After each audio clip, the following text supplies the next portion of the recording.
Richarlison, I think, did what he was supposed to do. You know what I mean? I mean, these games are going to be, you expect some of this stuff, a little, shithousery and stuff like that. And that's part of it. So nobody's really that surprised. It's when it goes to the degree of a fan jumping over, some of the seats and then kicking a player. This is ridiculous. Ridiculous. And look, there's violence in the stands, as horrible as that is. You somehow expect that people are going to be throwing stuff at each other or barking at each other, and you hope it doesn't get to the point where it's like kicking or fisticuffs.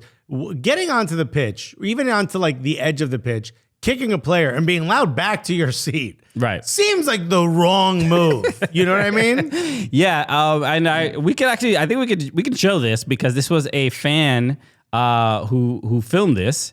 This is the dude. You see the dude right on camera, kicking. The first thing you see is Richarlison putting his hand in Ramsdale's face, trying to goad him into a fight. Right. So this is what I was just mentioning. But let me see if this is too loud. And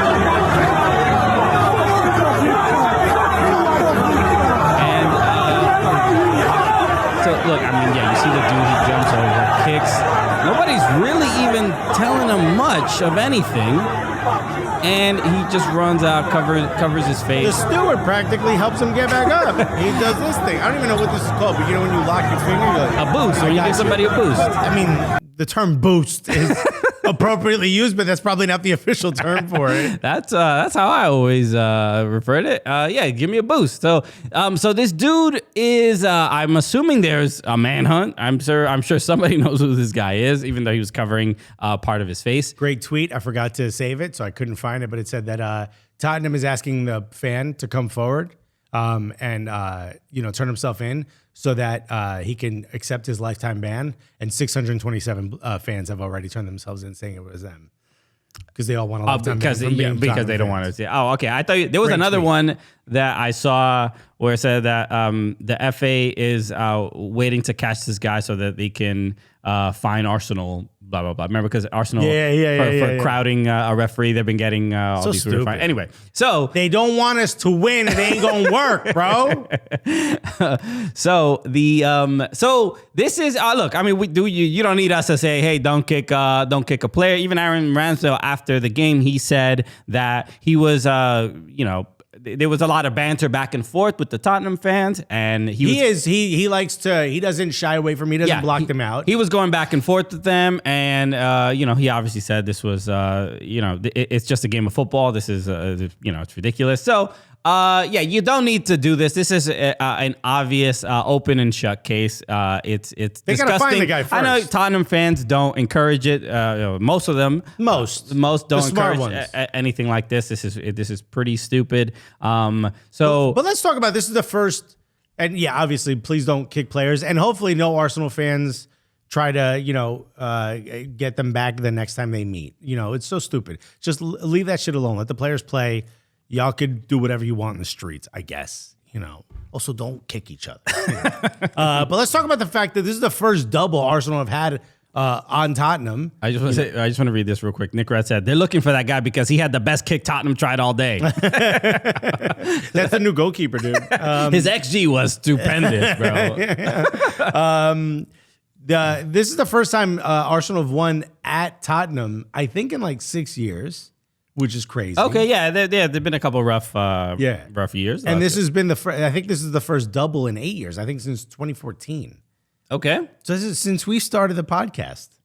This is the first time Arsenal have done the double against Tottenham. Sure. I mean, it's not easy to do that overall. It used to be so easy to do that. Well, times have changed, I think the fact that this game was, I thought it was going to be a little bit more competitive. I you thought Tottenham would show up for this. Yeah, you expect the contentiousness, but and I've been speaking positively about Arsenal. They really have looked great this season, but it's more than simply just playing well. In this game in particular, you saw the effort. The energy, I thought Thomas Partey had one of his best games of the season. And this is my biggest fear, and this is where I want to take the conversation, because Thomas Partey, I think, is one of the things that he does well is most of the goals we've scored this season, most have come from or started from Thomas Partey being pressured with the ball and him springing it out,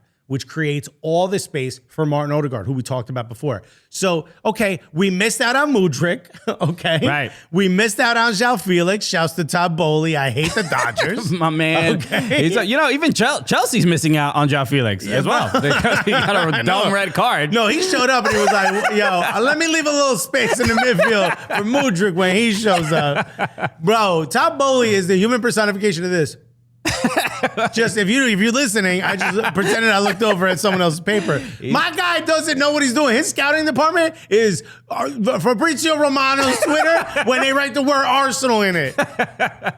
Bro, yeah, he's it's a look, well, we'll talk about we'll figure out what happened with Chelsea, but the look, we're looking at the stats for on FOTMob of the player ratings for Arsenal. Just all green, just a lot of sea of green, just all chilling, bro. They were completely dominant. And I wanted the Højbjerg, I don't know, Højbjerg, and the Tottenham midfield was lost, bro. I don't know. How did Sessegnon end up with a 6.9? When you see the fact that like Odegaard got that shot off of, I think it was a long ball, and then Arsenal won the duel, one pass.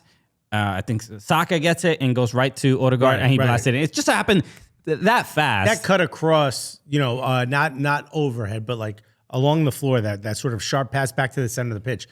Saka does that better than anyone else. But there should be Tottenham midfielders there. That's the point I'm making. Especially if you're in a 3-5-2, 3-5-3. There should be. Or 3-4-3, I mean. It should be pretty. Where's those four? It should be packed with white shirts in the middle. And Odegaard was absolutely wide open. There should be little feet sticking out trying to get that ball. So it really much, it felt like Tottenham was pretty lost in this game. But the look, yeah, I mean, Conte's got to want to leave. Yeah, look, he when Odegaard scored his goal, when they put the camera on Conte, it's just not good. He's just wincing. They just I think a baby kicked him in his stomach. My man getting caught wincing in 4K. No, not in 120 frames a second.